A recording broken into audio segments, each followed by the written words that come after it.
Hello students, welcome to online classes conducted by Vivekanand Senior Secondary School, Bunny. We were reading our sixth chapter, Weathering the Storm in Ersama, and today we will continue it.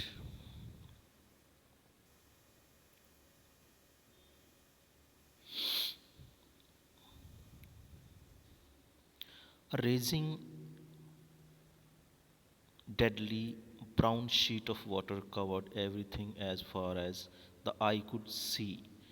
Raising deadly mean बहुत ही जैसे हम कह सकते हैं गुस्से के अंदर deadly भयावह जिसको हम कहते हैं बहुत ही भयानक ब्राउन शीट भूरे कलर का जो वाटर था ब्राउन कलर का उसने क्या किया था सारी चीज़ों को कवर कर लिया था as far as the I could see जहाँ तक की आँखें देख सकती थी only fractured cement houses still stood in a few places.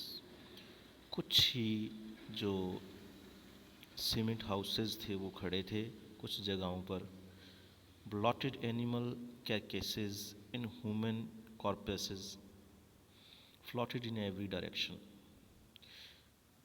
तो ब्लॉटेड मतलब ब्लॉटेड मीन होता है फूले हुए जो जानवरों के कैकेसेस मीन उसके उनके जो डेड बॉडीज़ थी वो and human corpses floated in every direction लोगों के शव भी जो है पानी में बह रहे थे all round even huge old trees had fallen चारों तरफ क्या हुआ जो बड़े बड़े पुराने पेड़ थे वो भी गिर गए two coconut trees had fallen on the roof of their house तो दो जो कोकोनट ट्रीज थे वो उनके घर पर गिर गए थे प्रशांत के दोस्त के घर पर this was a blessing in disguise तो ये ब्लेसिंग थी एक वरदान था उनके लिए डिस्गाइज मीन जिसको कि हम मतलब छिपा हुआ कह सकते हैं वरदान के रूप में because the tender coconuts from the trees kept the trapped family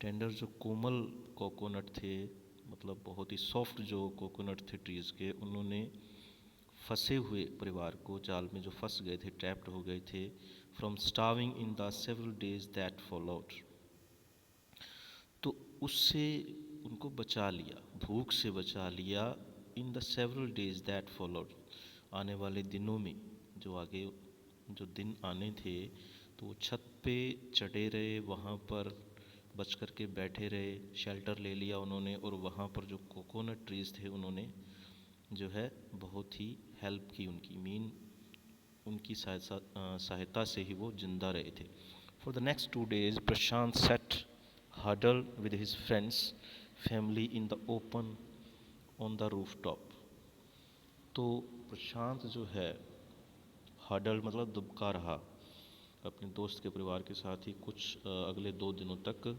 in the open on the roof top छत पर they froze in the cold and incessant rain ठंडे पड़ गए थे लगातार बरसात हो रही थी the rain water washed away Prashant tears तो जो आंसू थे प्रशांत के उसको जो है उनको जो धो दिया रेन के वाटर ने the only thought that flash through his mind was weather his family had survived the fury of the super cyclone एक ही मन में विचार आया कि उसका परिवार जो है जिंदा था या नहीं था survive the fury of the super cyclone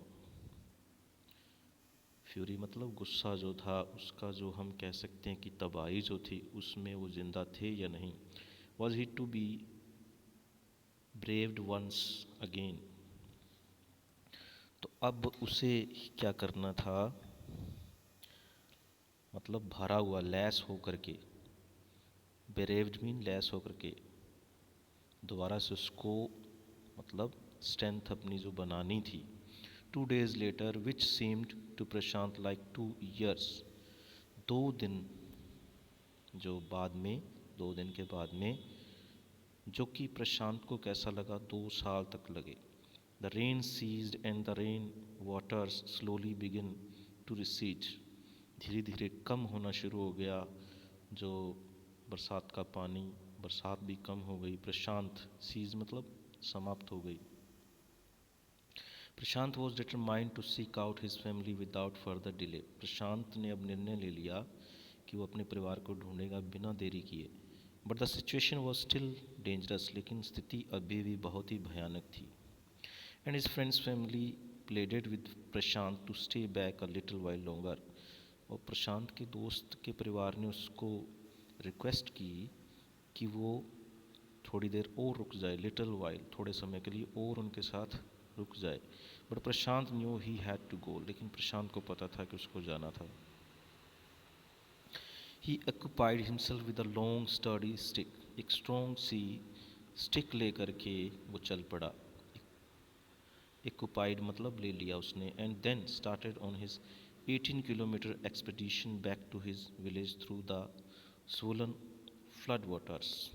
पानी जो भरा हुआ था फ्लड का, उसमें से वो चल पड़ा। देन स्टार्टेड 18 किलोमीटर की जो उसकी यात्रा थी, एक्सपेडिशन मतलब यात्रा जो थी, उसको शुरू किया। It was a journey he would never forget, एक ऐसी जर्नी जिसको कि वो कभी नहीं भूल सकता था, कभी भूलेगा भी नहीं। वुड नेवर फॉरगेट मीन भूलेगा नहीं। He constantly had to use his stick to locate the road. और लगातार उसने, कॉन्स्टेंटली मीन लगातार उसने क्या किया, स्टिक का यूज़ किया रास्ते को खोजने के लिए, देखने के लिए, लोकेट करने के लिए। To determine where the water was most shallow, ये जानने के लिए कि कहाँ पर पानी जो है छिछला मतलब बहुत ही कम है, गहराई कम है। शैलो मीन छिछला पानी जो होता है।